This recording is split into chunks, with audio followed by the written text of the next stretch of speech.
तो दोस्तों स्वागत है आपका आज की महत्वपूर्ण और तमाम बड़ी खबरों में। हम आपको एक एक करके तमाम बड़ी खबरों के बारे में जानकारी देंगे और साथ ही साथ आपको बताएंगे कि 3 मई के बाद लॉकडाउन खुलेगा या नहीं। जी हां दोस्तों, आपको बताएंगे अगले सप्ताह से कोरोना मुक्त जिलों में खत्म हो सकता है लॉकडाउन और साथ ही लॉकडाउन बढ़ाने के पक्ष में यूपी सरकार के अधिकतर मंत्री क्यों हैं। जी हाँ दोस्तों, और साथ ही साथ आपको जानकारी देंगे कि पहली बार सिर्फ 15-16 लोगों की मौजूदगी में केदारनाथ के कपाट क्यों खुले, पहली पूजा प्रधानमंत्री मोदी के नाम से ही क्यों हुई। और इसी के साथ खबर आ रही है दोस्तों, दारुल उलूम देवबंद का फतवा, कोरोना वायरस का टेस्ट कराने में रोजा नहीं टूटेगा, रुई की स्टिक पर कोई दवा या केमिकल नहीं होता। और साथ ही आपको बता दें कि अमेरिकी आयोग ने कहा भारत में अल्पसंख्यकों का शोषण बढ़ा, विदेश मंत्रालय ने रिपोर्ट को पक्षतापूर्ण और विवादास्पद बताया। इस खबर के बारे में हम आपको विस्तार से बताएंगे, लेकिन उससे पहले आपको बता दें कोरोना वैक्सीन बना रही टीम का हिस्सा है भारतीय मूल की चंद्रा दत्ता। जी हाँ दोस्तों, ये भारत के लिए बहुत ही गर्व की बात है। बतौर क्वालिटी एश्योरेंस मैनेजर का कर रही है काम। इस खबर पर भी हम विस्तार से प्रकाश डालेंगे। कोरोना वायरस मरीजों के लिए अभी प्लाज्मा डोनेट नहीं कर सकती कनिका कपूर। जी हाँ दोस्तों, कनिका कपूर ने कोरोना वायरस मरीजों के लिए प्लाज्मा डोनेट करने की इच्छा जताई थी, लेकिन अचानक उन्होंने इसके लिए मना कर दी है। इस खबर की जानकारी भी हम आपको विस्तार से देंगे। और साथ ही कोलकाता के बाजार में लॉकडाउन का उल्लंघन क्यों हुआ और पुलिस ने रोका तो हमला और पथराव क्यों कर दिया गया। जी हाँ दोस्तों, और इधर उत्तर प्रदेश में भाजपा विधायक का अजीबोगरीब बयान सामने आ रहा है। उन्होंने मुस्लिम दुकानदारों से सामान न खरीदने की अपील की है। जी हाँ दोस्तों, इन सभी खबरों पर हम विस्तार से प्रकाश डालेंगे। लेकिन दोस्तों, वीडियो शुरू करने से पहले आपसे हाथ जोड़कर अपील है कि आपने अभी तक अगर हमारा चैनल सब्सक्राइब न किया हो तो जल्दी से जल्दी सब्सक्राइब कर लें। तो चलिए दोस्तों, शुरू करते हैं आज की महत्वपूर्ण और बड़ी खबरों के बारे में। जी हाँ दोस्तों, अगले सप्ताह से कोरोना मुक्त जिलों में खत्म हो सकता है लॉकडाउन। लॉकडाउन के चरणबद्ध तरीके से खुलने की तैयारी तो होने लगी है, लेकिन सब कुछ ठीक रहा तो भी आधे से ज्यादा देश संभवतः प्रतिबंध में ही रहेगा। प्रधानमंत्री नरेंद्र मोदी से चर्चा में जहां अधिकतर राज्यों के मुख्यमंत्रियों ने भी कोरोना संक्रमण को देखते हुए लॉकडाउन बढ़ाने की बात कही, वहीं प्रधानमंत्री ने कोरोना के साथ जंग की तैयारी दुरुस्त रखते हुए अर्थव्यवस्था का पहिया चलाने का संकेत भी दिया और राज्यों से अपने यहाँ इसका फॉर्मूला तैयार करने को भी कहा है। उन्होंने परोक्ष रूप से चीन से भाग रही कंपनियों का हवाला देते हुए कहा कि संकट के इस काल को अवसर में बदला जा सकता है, इसकी तैयारी की जानी चाहिए। हालांकि इसके बावजूद यह मानकर चलना चाहिए कि सब कुछ ठीक रहा तो भी आधा देश ही खुल पाएगा। दरअसल यह छूट केवल उन्हीं जिलों में मिलेगी जो कोरोना से मुक्त हैं। औद्योगिक उत्पादन के साथ साथ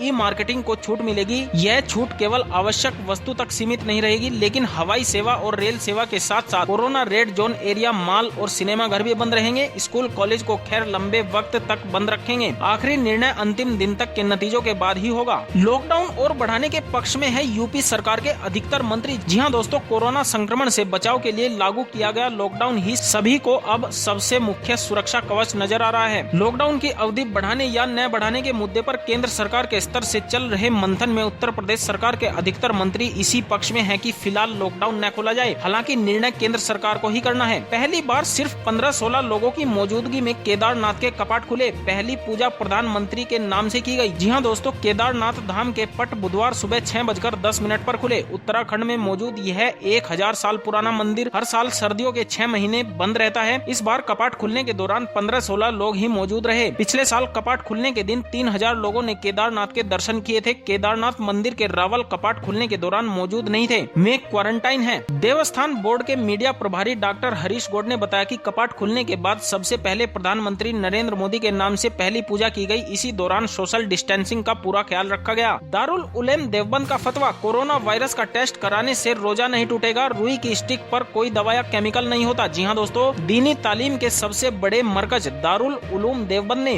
अहम फतवा जारी किया है। मंगलवार को आई खबर के मुताबिक फतवे में कहा गया है कि रोजे की हालत में कोरोना वायरस कोविड-19 का टेस्ट कराना जायज है। जांच के दौरान स्टिक पर कोई केमिकल नहीं लगा होता, इसलिए कोरोना का टेस्ट कराने से रोजे पर कोई फर्क नहीं पड़ेगा। दरअसल बिजनौर के रहने वाले अरशद अली ने दारुल उलूम देवबंद से सवाल किया था कि क्या रोजेदारों का टेस्ट करवाना जायज है। अमेरिकी आयोग ने कहा भारत में अल्पसंख्यकों का शोषण बढ़ा, विदेश मंत्रालय ने रिपोर्ट को पक्षतापूर्ण और विवादास्पद बताया। जी हाँ दोस्तों, भारत ने अमेरिका के अंतर्राष्ट्रीय धार्मिक आजादी आयोग की रिपोर्ट पर कड़ी आपत्ति जताई है। इसमें कहा गया कि भारत में 2019 में धार्मिक स्वतंत्रता में भारी गिरावट आई है। यहाँ पहले के मुकाबले अल्पसंख्यकों का शोषण बढ़ गया है। विदेश मंत्रालय के प्रवक्ता अनुराग श्रीवास्तव ने मंगलवार को कहा कि हम USCIRF की सालाना रिपोर्ट में भारत के बारे में किए गए आकलन खारिज करते हैं। भारत के संबंध में इसकी पक्षपाती विवादास्पद टिप्पणियां नई नहीं है, लेकिन इस बार गलत बयानी और भी निचले स्तर तक पहुँच गई गई है। उन्होंने कहा कि यह अपनी कोशिशें अपने ही प्रतिनिधियों तक पहुंचाने में नाकाम रहा। हम इसे एक विशेष सोच के साथ काम करने वाला संगठन मानते हैं और इसके साथ ऐसा ही बर्ताव करेंगे। इसकी रिपोर्ट में की गई बातों की हम परवाह नहीं करते। कोरोना वैक्सीन बना रही टीम का हिस्सा है भारतीय मूल की चंद्रा दत्ता, बतौर क्वालिटी एश्योरेंस मैनेजर का कर रही है काम। जी हाँ दोस्तों, दुनिया भर में तबाही मचाने वाले कोरोना वायरस की रोकथाम के लिए ऑक्सफोर्ड यूनिवर्सिटी के